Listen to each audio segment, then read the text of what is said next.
are talking about Star Wars Knights of the Old Republic. This series, it's so iconic, and both games in this legendary duology, they set the standard for RPG gameplay, and they brought some seriously epic storytelling to the Star Wars universe. They've been cherished by fans ever since they first landed on our consoles, proving that even in a galaxy far, far away, they know how to deliver a good story. No game's perfect, so let's be real. Both game titles, they have their fair share of quirks, making a remake, it kind of sounds like a shiny way to buff off those rough patches, but here's a twist. Many fans believe that a remake or remaster, it won't quite give the series the grand finale that it deserves. Some of us in the community have thrown around the idea of a threequel as a possible fix, and I really don't think that's going to be the golden ticket either, to be honest. It's kind of like fixing a lightsaber with duct tape. That was meant to see if nothing ever goes to plan. Anyway, I wouldn't recommend it. Star Wars Knights of the Old Republic, it takes us on a wild ride about 4,000 years before the Phantom Menace, making it one of the earliest adventures in Star Wars history. With no existing storylines weighing it down, it sort of crafted a totally unique narrative that still stands tall. Still stands tall in the galaxy far, far away. And let's not forget the gameplay. It was basically designed with a D&D inspired system that's kind of like as immersive as it is rich, making you feel, I'm trying to drop that on the floor now, making you feel like you're just rolling dice in the cantina. Sorry.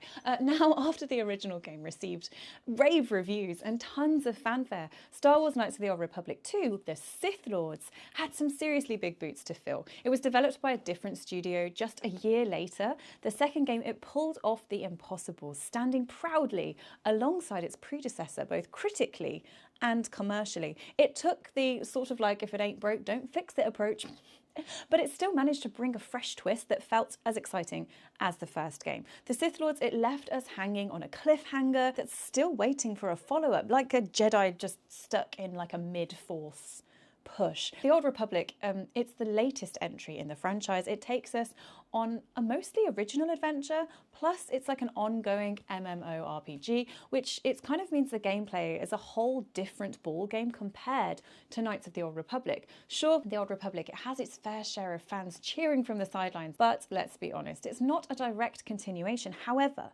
maybe shaking things up and breaking from old traditions is kind of what Star Wars needs to spice things up right now. Although, looking at how Disney handles its approach, I'm not that confident. I said what I said. Who knows?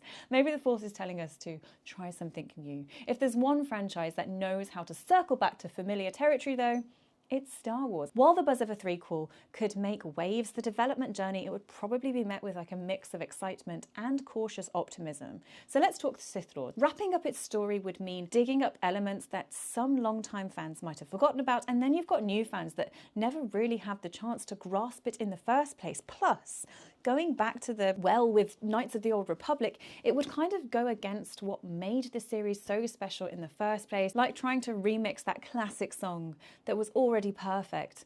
It's always an ick. I hate it. Just don't do it. Leave it alone. Knights of the Old Republic, it took players on an adventure to places they'd never dreamed of, complete with a fresh gameplay system. Many Star Wars fans are feeling a little bit worn out from seeing the same familiar faces pop up again and again. And it does make a complete break from the Skywalker saga even a little bit more tempting. But here's the flip side. If they start bringing back old characters and familiar storylines, they might just fall into the same trap as those cameo-filled nostalgia trips we've seen before over and over again within the franchise. So I don't know. I'm still on the fence with this one.